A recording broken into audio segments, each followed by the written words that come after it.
Hi, this is Sergio with another episode of Startup Basics. So what is product market fit? Every investor wants you to show proof of product market fit. But it is not a very straightforward topic or concept to grasp. In this episode of Startup Basics, we're going to talk about what is product market fit and hopefully define it in terms that are really easy for anybody to understand.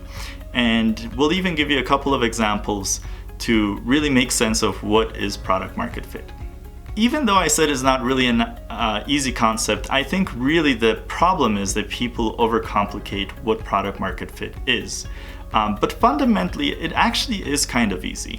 So product market fit really is making a product and selling it to people that really love it. So let me give you a really quick example. So let's say we're talking about a baseball bat.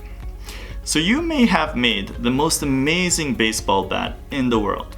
But now, let's say if you try to sell that baseball bat to tennis players. Obviously, it's not gonna work. So not only do you need an amazing product, you have to sell it to the right customer. Conversely, maybe you did make a baseball bat and you're selling it to baseball players, but maybe your baseball bat is absolute trash. Obviously, that's not gonna work either, and that's kind of the trivial example. The thing that a lot of people don't understand, or that a lot of people misrepresent, especially startup experts, that we expect to get this right, is that a lot of people say that product market fit is binary, meaning that you either have it or you don't. And that is not at all how product market fit works in reality. A lot of companies start out with really kind of weak product market fit, but there's a continuum where the product fit gets stronger and stronger, and on the very end of the continuum you might have the most amazing product market fit such that people are just clamoring at your door and breaking your website because everybody wants what you are offering. So that is something really important to understand, that it's a journey, and for a lot of startups, this journey really never ends in trying to get to stronger and stronger product market fit.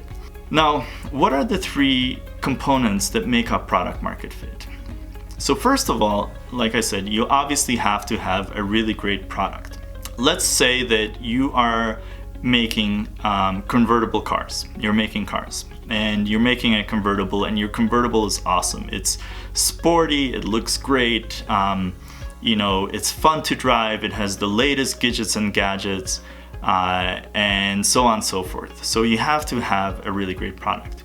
You also have to have the ideal customer. So your ideal customer probably isn't the Texas rancher that needs to be bringing hay bales to their cattle or things like that. It's probably somebody that is having a midlife crisis, living in a warm place like Miami Beach, that wants that has a little bit of extra income to do something fun and spend their money on a fun convertible that they can show off to their friends. So that's your ideal customer. And then the third thing is that you have to be really good at marketing to and getting to that ideal customer.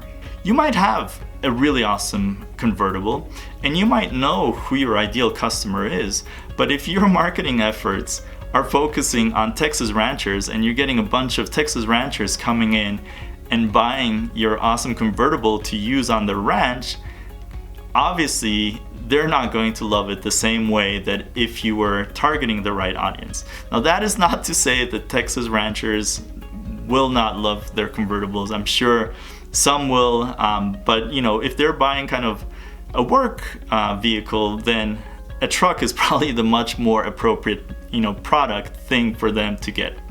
In order to get really ideal product market fit, really strong product market fit, you have to have those three things.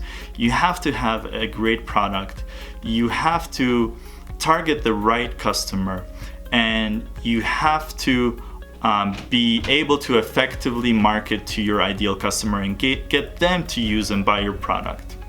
So there you have it. Hopefully that demystifies a little bit what is meant by product market fit, what is all the buzz about, and how the heck to get stronger product market fit.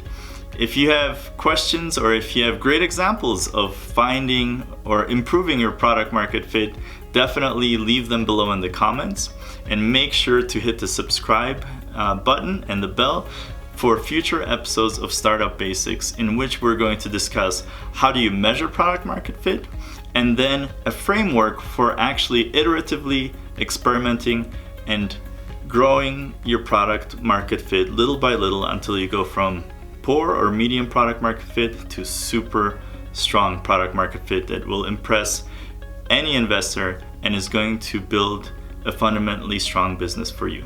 See you next time on Startup Basics.